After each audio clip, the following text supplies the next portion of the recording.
But to recap very quickly, chapter 7 really speaks about that which can be rectified and that which cannot be rectified.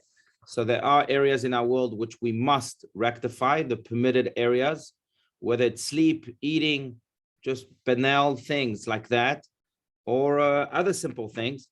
And those things that cannot be rectified, like areas that are proclaimed as prohibited, as asur, by God himself in the Torah. So that's the big idea. We spoke also about how, if one does go into the prohibited areas, how one can do teshuvah. And we spoke about 2 types of teshuvah, of repentance, of returning. And when we do teshuvah out of love, then our past is transformed. Wrongdoings are transformed into merits. If you recall that big idea, and that makes sense also even on a psychological level, that when we are able to turn back to look at our past and ask ourselves, what can we learn from it? How do we grow from it? Then the past, in a way, becomes positive. It becomes a springboard for growth. So it is transformed into something positive. So that even on the psychological level makes sense. But that's the idea of teshuvah, and that was also a big idea of this chapter. But let's read about Rabbi Shtanz's conclusion of chapter 7 here on 201. The author's purpose in this chapter. Does anyone want to read? Anyone? Margot is in tears, so someone's going to have to step up. Okay, No? I can read with my Italian accent. Oh, even better. It sounds like a song then. Okay, so, well, I start from, the page begins in the middle of a sentence, so I guess I will have to, okay. On the other hand, a sin whose consequences are... Well, I had to go to the last line of the previous page to begin this, otherwise it wouldn't make sense. Oh, I see, yeah. So go to the next paragraph, the author's purpose in this chapter. Then I'll start from there. Yeah, the author's purpose in this chapter is not to detail types of sin and their appropriate repentance. Such is not the subject nor the nature of this book, but to point to junctures in the cosmic map of good and evil. The purpose of the book is to explain the unique role of man in the various realms, in the side of holiness and the other side. But for man to know how to wage the war of life, he requires a map to guide him. Here is the holy side. Here is the other side. As already explained, one cannot know the demarcation of good and evil solely from the halakhic definitions.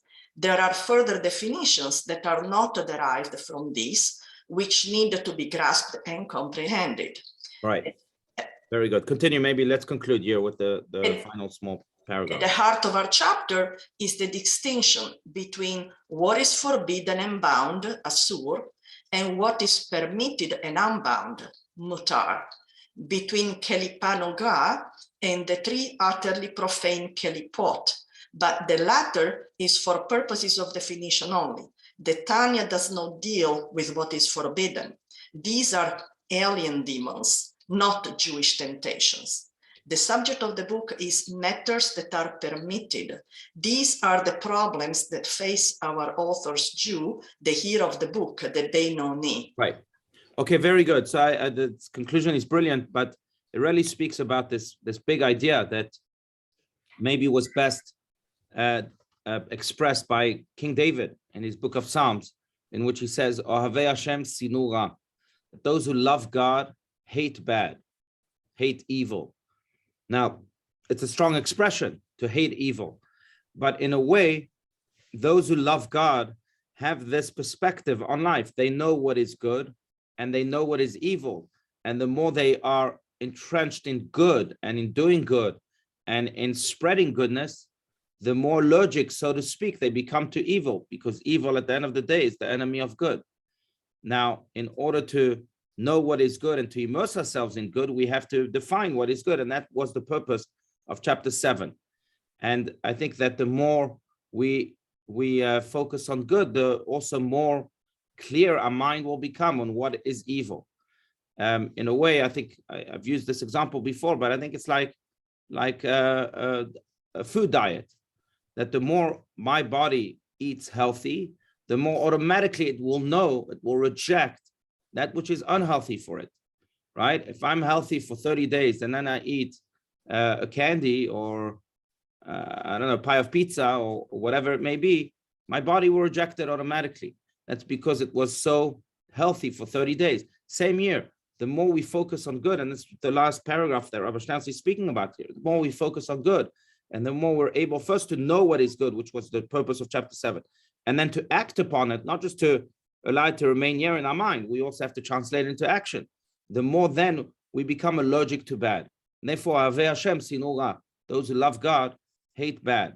Now, I know that in general, we found in Judaism, not to get too engrossed in it, we found that there are maybe two approaches to this. And one approach, and I think that's what differentiates the Tanya from other books, one approach maybe is the approach of Musar, which you may have heard of. The approach of Musar is to go more into the definition of what is bad. The approach of the Tanya is to go more into the definition of what is good. Now, I think it's two psychological approaches, two even educational approaches. Do you focus more on the good and then automatically, as we mentioned before, you'll become allergic to the bad? Or do you still have to define what the bad is and focus on the bad so that it's very, very well defined? And then we have no way of getting into it. You know, there's another verse in the book of Psalms that says, I think it's in the 30s, it says, Sur merav va'aseh tov, refrain from bad and do good. It's actually a song like that. Sur merav va'aseh tov, refrain from bad and do good, which is really part of the Jewish way of life. We have to refrain from bad and do good. The question is, what do you emphasize? Again, there's two approaches. Do you emphasize the refrain from bad? Some people are like that. Some books are like that. Some educators are like that. They keep telling the students, don't do this, and don't do this, and don't do this, and don't do this. Fine. Okay, I get it. But I think the Tanya approach is much more positive and in a way, therefore, much more elevating. And that approach is not emphasizing the refrain from bad. It's emphasizing the do good. Again, like the educator, it tells the students, do good and focus on this and go and involve yourself in that and become kind and spread goodness and so on. And then automatically that person won't have time or won't even have the will anymore to do bad. It's two educational approaches. The Tanya's approach is much more the do good, do good. The refrain from bad is much less emphasis. So I think chapter 7, if we had to summarize it, yes, it spoke about refraining from bad, but it emphasized much more the doing good. And I think that Rabbi, the best approach, I think, is to do both, to know what is good and to know what is bad. Because right. if you close yourself off and you don't know what is outside your circle, you're putting yourself in jeopardy. But I agree. There needs to be a healthy balance between the two. But again, even as educators, at the end of the day, what do you emphasize the most, right? Just to give maybe a simple example. If I tell my children, or if we tell our students, for example, right? I don't know, the big Nancy Reagan line, say no to drugs, say no to drugs. Okay, great. The question is fine. We define what was bad. It's bad for them. But then what are we saying? I personally think that Ms. Reagan, in a way, should have added another line, say no to drugs and say yes to. Saying no to drugs is not good enough for my students. Then they'll know what not to do. But where is the follow-up of saying yes to what? Where's the positivity here? What should they focus on? And not only that, I think that if we have a say yes to, then that should become the emphasis, because it will also pull them away from the no. They have to know what the no is. But the more engrossed we are in goodness, the less we want badness or evil, right? But I agree, there needs to be a healthy balance. And in a way, that's what the Tanya does here in chapter 7. And again, it goes back, I think the essence of it goes back to what we've spoken about, and that is that we are what we do, much more than what we think or what we feel or whatever it may be. We are what we do. Our deeds define us more than anything else. as mentioned, I've been to enough funerals to know that people speak about the deceased deeds, not his feelings and how he felt like when he woke up in the morning, but about his deeds, because the deeds define us more than anything. And therefore, I think the emphasis also, yes, we should know what to refrain from, but the refraining is not an action. It's a passive refraining, or it's even an active refraining, but it's still not an action. What we need to do is vasetov, do good, because eventually the emphasis of the deed on the deed is what is going to define us. So the asetov really needs to be maybe more emphasized at the sur merai, even though you're right, William, we need that healthy balance between the two.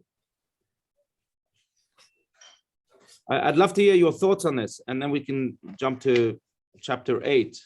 And mazel tov to all of us for concluding chapter 7. I know it took quite a while.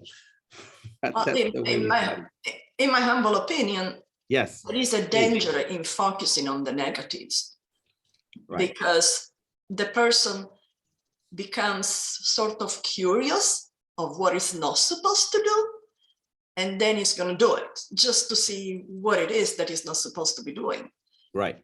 So I mean, I think definitely we must focus on the positive. Right. And there has to be a balance, of course, but yeah, you know. yeah. No, very well said. Very well said. You're right.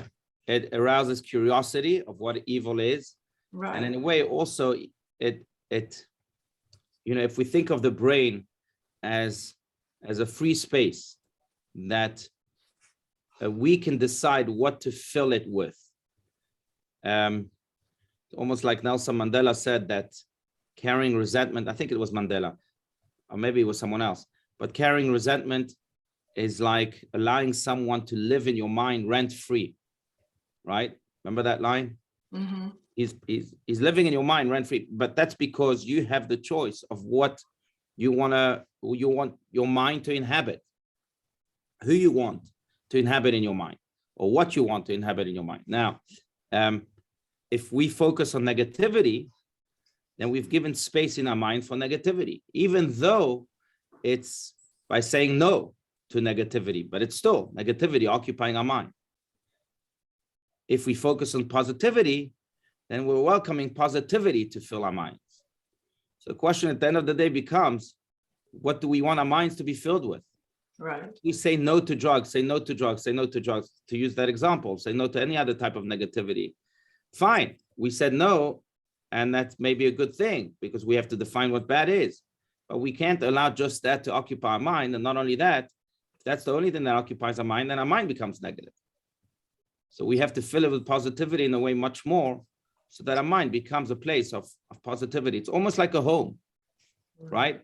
In a home, we have bad things and we have good things. We have the toilets, we have drains, we have garbage cans. There's room for that. We need room for that. But do you want your mind to be filled with just that? Do you want your home to be filled with just that? Do you want your home to become a heap of garbage? Or do you want to fill your home with ecstatic things? Do you fill your home with holy things, with values, with morals, with warmth, with love? And the mind is the same thing. The mind is a home. We decide what to fill it with. And in a way, if we fill it with only negativities, say no to this and say no to that, and this becomes a house of policing, of disciplining, and of we're afraid of this toxicity and that toxicity, and let's talk about this bad thing and that's negative thing. Then it becomes almost a heap of garbage. Fine, a heap of garbage maybe that must be related, but it can't be the only thing. It needs to be a healthy home. A healthy home is a home in which most of it is filled with positivity. And really, the choice is up here in our hands, in our minds. We decide what comes in and what comes out. You know, I may have shared this with you, but there's this great Hasidic story. Maybe I did, maybe I didn't. And I'm sorry if I'm repeating myself, but about the Baal Shem Tov, I believe it was, who was once approached by a student because he wanted to know what the secret is to the art of self-control. So Baal Shem Tov said, why don't you go to someone in my village, one of my Hasidic students, and he'll teach you the art of self-control. He goes to that person, it's cold outside, and he finds his home. He knocks on his door. He sees him through the window, but the guy doesn't open up. So he knocks again. He doesn't open up. And he knocks many times and still doesn't open up. After many, many times, he finally opens up. So he says to him, I don't understand. I saw you through the window. You heard my knocks. Why didn't you open the door? And the Hasidic disciple of the Baal Shem Tov said, I just wanted to teach you a lesson in life. That up here, you'll have many things knocking. But you're the one in charge. You decide when to open that door and when not to open that door. You don't have to open the door for every knock you get. And it illustrates this idea that our mind is a mind of empty space. We decide what to fill it in. Not every knock has to, not for every knock, not for every distraction. We have to open the door and allow it in. That's the art of self-control. Not every temptation is allowed to be. So what if it's knocking? Don't open that door. And in a way, that's really the essence of chapter 7, because here, chapter 7 said to us, okay, there's evil that's going to be knocking on your door. You don't have to open for it. Focus more on filling that space, this home here, with good. That, open the door for. When good is knocking, yes, open every time. When bad is knocking, you don't have to open. So what if it knocks 20,000 times? You don't have to open that door. But that was the Hasidic story, really. And that's why, of course, the Baal Shem Tov sent the student to learn the art of self-control with the student. Couldn't have been conveyed in a better way. I think someone could argue that Abraham would open the door and welcome them in. Right. Abraham would open his door for everyone and anyone, even strangers that in the heat of the day, right? Like the story. But that was for good deeds, right? Exactly. For good things, you can open the door each time. Yeah. All right, friends, I'd love to hear your thoughts. Otherwise, we can finally begin chapter 8. Anyone? Okay, so let's go to 204. We'll jump directly to the introduction of Rabbi Steinsaltz for chapter 8, while he still summarizes chapter 7 before jumping on to chapter 8. 204, does anyone want to read? Chapter 7 discussed the Kelipot. Just below that title that says commentary. Anyone? Otherwise, Elizabeth, I think you're going to have to continue unless anyone else volunteers. Okay. Right. But with the Italian accent, it makes it even better. Okay. Yeah. È più bellissimo. Grazie. There is an additional aspect in the matter of forbidden foods. The reason they are called isur, bound, is that even in the case of one who has unwittingly eaten a forbidden food, and he did so for the sake of heaven, with the intention to serve God, with the energy. One second, Elizabeth, I'm sorry. I think you're reading 202. Let's go to 204. 204. 204, I'm sorry. Yeah. With the commentary. Okay. Oh, the Yeah. commentary. Sorry. Yeah. No problem. Yeah. Commentary. Chapter 7 discussed the kelipot, the husks, the non-holy elements that are extraneous to the holy essence of creation, particularly the difference between kelipanoga, the luminescent husk, and the three profane kelipot. It explained that the realm of the permitted in Kelipat Noga and the realm of the forbidden in the three profane Kelipot do not differ essentially, because permitted things that are not done with active holy intent are also belong to Kelipat. The difference between forbidden things on the one hand and permitted things done without holy intent on the other is only in whether or not they can be subsequently rectified and raised to holiness. At the beginning of this chapter, the author presents another distinction between permitted and forbidden regarding the case when they are done with holy intent. Right. Okay, good. So that is the general introduction. And indeed, chapter 8, the chapter that we're about to begin, is a chapter that continues to speak about these definitions that define bad and definitions define good. But there's one element added to it, and which is what you read about. And it's an important element because although we just said that what counts most is the deed, and it's the deed that defines us, still there's room for intent. Now, let me make it clear. According to Jewish law, if I had no intent in doing a good deed and I did that good deed nonetheless, it's counted as if that good deed is perfect. So for example, if which is the example used, if I'm walking in the street and $1 falls out of my pocket and a poor man finds that dollar, it's considered the mitzvah of tzedakah. I perform the mitzvah of tzedakah, of giving charity. How could that be? I had no intent. It's the dollar that fell out of my pocket. But that again, because we really believe in Judaism that the deed is the most important. That's what counts most, okay? Now, on the other hand, intent is important. That this is what really chapter 8 will also focus on. Intent is important, not so much for the checking of the box that a mitzvah was performed, a good deed was done, because a good deed was done, as explained, but it's more important for the person himself. What the intent does is that it refines a person. When I have my mind and my heart and my soul and my intentions completely immersed in the mitzvah, I become elevated through this mitzvah. Yes, for the box to be checked, all we need is the deed. For the mitzvah to be performed, all we need is the deed. After all, that poor person will be able to buy a loaf of bread with that $1 that he found and feed his family. But, or maybe a little more now with inflation, maybe $1 is not good enough, but he'll buy something. But the deed was performed. But at the end of the day, the intent is there not so much for the mitzvah itself, but it's there for the self-refinement of the person. And the more the person has intent, the more person becomes elevated. And that's why the Baal Shem Tov, again, the founder of the Hasidic movement, would often say that if you want to know where a person is, in general, psychologically, spiritually, he would say, Mimkom shemachshavato shel adam, sham hu nimtza. Wherever the thought of the person is, that's where the person is. So in other words, if I think of soccer all day long, that's where I am. If I think of food all day long, that's where I am.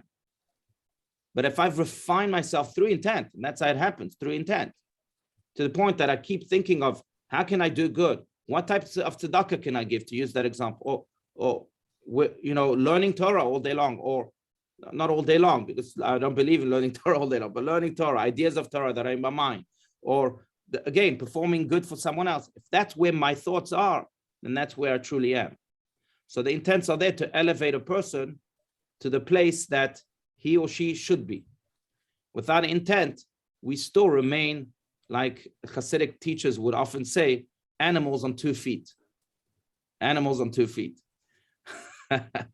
That's a harsh expression.